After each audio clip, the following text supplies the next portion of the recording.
Welcome to this week's edition of 60 Seconds, where news topics are presented in a brief format.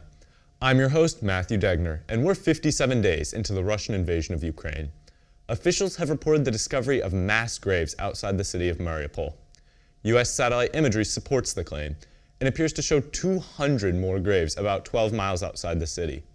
Around 100,000 people are still trapped as the bombardments that started on March 1st continue. Ukrainian officials are reporting more than 20,000 casualties from just Mariupol. Reports of Russian convoy trucks collecting bodies and dumping them in central locations from Ukrainian generals have yet to be fully confirmed, but if found true, would be direct proof of war crimes. In national news, Washington, D.C. Attorney General Karl Racine filed a lawsuit against the megacorp of Amazon under the conditions of selling third-party data without the consumer's knowledge. A U.S. court has dismissed the lawsuit and has not yet stated a reason for doing so.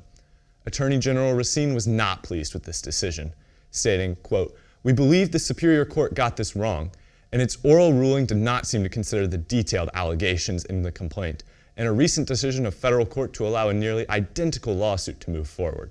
End quote.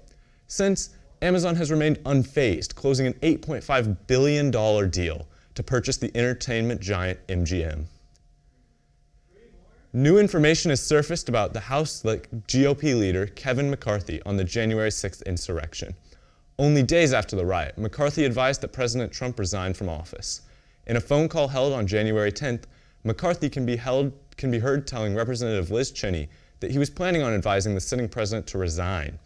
He later indicated that he felt that there was a high likelihood impeachment could make it through the Senate and the House. McCarthy is now denying these accusations, calling them, quote, "totally fake and wrong," end quote, on everyone's favorite political gossip room, Twitter. For our state update, Dave Ricks, the CEO of Eli Lilly and Company, spoke yesterday about Indiana's efforts, or lack thereof, for effective education and a healthy workforce. In his speech, he criticized how Hoosiers have a relatively low performance in education and that only a third of students pass the standardized math tests. He also slammed the costs of living, saying that Indiana healthcare costs were too high and claiming that the state needs to address this to attract more industry to Indiana. Finally, there was a groundbreaking in downtown Columbus yesterday.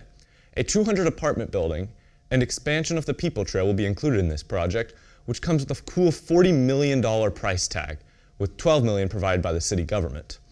The groundbreaking took place yesterday at 3 p.m.